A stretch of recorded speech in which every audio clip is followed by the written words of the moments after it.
નમસ્કાર મિત્રો, આજે હું કોઈ માહિતી આપવા નથી આવ્યો. આજે તમારા મનની વાત કરવા આવ્યો છું. જ્યારે કોઈ બાળકને પૂછવામાં આવે કે તારે શું બનવું છે, ત્યારે તે ઉત્સાહથી કહે છે મારે પોલીસ બનવું છે. પણ શું ક્યારેય વિચાર્યું છે કે જેમ જેમ આપણે મોટા થઈએ છીએ ત્યારે આ સપનું કેમ બદલાઈ જાય છે?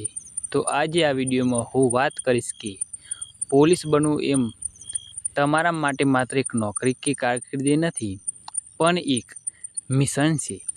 ખાખી વર્દીની ચમક પાછળ જે જવાબદારીનો ભાર છે, તે જ તમારું સાચું પ્રેરણાબળ છે. બાળપણનું સપનું અને ખાખીનો પ્રભાવ. યાદ છે તે દિવસો? જ્યારે શેરીમાં કોઈ વાહન પસાર થાય છે અને પોલીસની સાયરન સંભળાય, ત્યારે આપણે બારી પાસે દોડી જતા. એ સમયે પોલીસ એટલે સુરક્ષાનું પ્રતીક હતું. પોલીસ એટલે એ વ્યક્તિ જે અન્યાય સામે લડવા સક્ષમ છે. તમારા માટે આ લાગણી ક્યાંક ઊંડેથી આવી છે. મેં જોયું છે કે જ્યારે સમાજમાં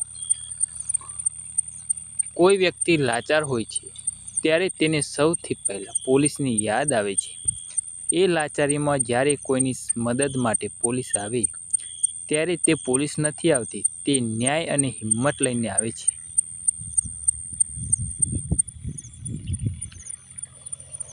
તમારે એ જ હિંમતનો ભાગ બનવું છે. ખાખી વર્દી તમને એક એવી ઓળખ આપે છે જે તમારા વ્યક્તિગત અસ્તિત્વની ઘણી મોટી છે.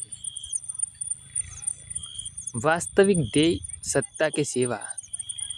લોકો ઘણીવાર ભૂલ કરે છે કે તેઓ પોલીસને સત્તાના કેન્દ્ર તરીકે જુએ છે. પણ મારું માનવું છે કે જો તમારી પાસે સત્તા છે પણ સેવા કરવાની ભાવના નથી, તો તે સત્તા નિરર્થક છે.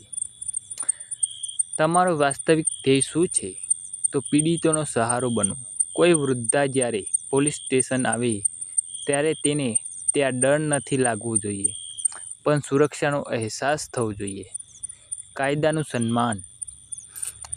તમારે એવું વાતાવરણ બનાવવું જોઈએ જ્યાં લોકો કાયદાથી ડરે નહીં, પણ કાયદાનું પાલન કરીને સુરક્ષિત અનુભવે. ગુનામુક્ત સમાજ.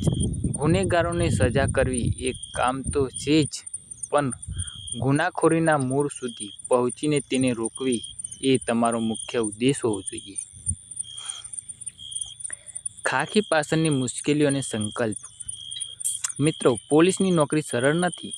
દિવાળી હોય, હોળી હોય કે રક્ષાબંધન, પોલીસ રસ્તા પર હોય. ઘણીવાર પરિવારની સાથે ઉજવણી કરવાનું સપનું અધૂરું રહી જાય છે. શું આ બલિદાન નથી? હા, આ બલિદાન છે. પણ આ બલિદાન ત્યારે જ સાર્થક લાગે જ્યારે તમે આખા શહેરને શાંતિથી સૂતું જુઓ છો. જ્યારે કોઈ માતા તેના બાળકને સુરક્ષિત ઘરે પરત આવતું જુએ છે, ત્યારે તે ખુશીમાં જે પોલીસની ભૂમિકા હોય તે દુનિયાના તમામ પગારો કરતાં મોટી છે. તમારો સંકલ્પ. થાકવા છતાં હાર ન માનવી. દબાણમાં આવીને ન્યાય ન થવા દેવો. સમાજના દરેક વર્ગ સાથે સમાનતાથી વ્યવહાર કરવો. દોસ્તો, યુવાનોને સંદેશ અને માર્ગદર્શન. તમે પણ જો પોલીસ બનવાનું સપનું જોતા હોય, તો માત્ર પરીક્ષા પાસ કરવાની તૈયાર ન કરો. તમારી માનસિકતા તૈયાર કરો. આ નોકરી માટે તમારે મનથી મજબૂત અને હૃદયથી સંવેદનશીલ બનવું પડશે.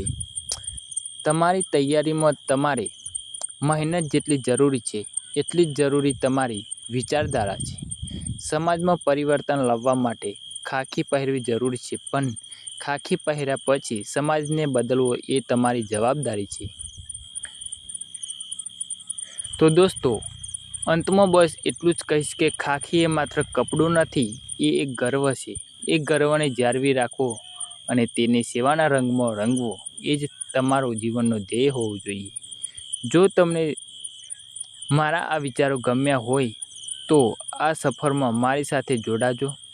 નીચે કોમેન્ટમાં લખો કે તમારા માટે દેશ સેવા એટલે શું. જો તમે આ લક્ષ્ય પામવા માંગતા હોય તો યાદ રાખજો, તમારી મહેનત જ તમને તમારી મંજિલ સુધી લઈ જશે. જય હિન્દ. દોસ્તો, લોકો અવારનવાર પૂછે છે પોલીસ બનીને શું મળશે?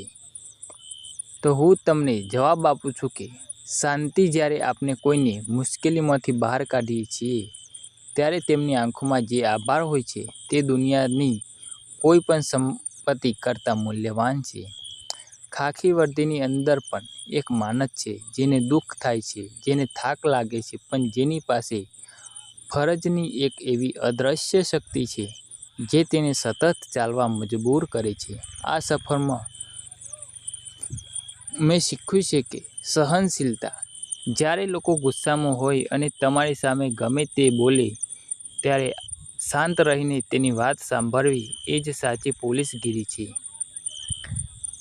પોલીસ માટે કોઈ પોતાનું કે પારકું નથી હોતું, માત્ર કાયદો હોય છે. આ સિદ્ધાંતને જીવનમાં ઉતારજો, એ જ તમારો ધ્યેય છે. તો દોસ્તો, આ વિડીયો તમને બહુ ગમ્યો હોય તો મારી યુટ્યુબ ચેનલને સબસ્ક્રાઈબ જરૂર કરો અને કોમેન્ટમાં જય હિન્દ લખો. Thank you.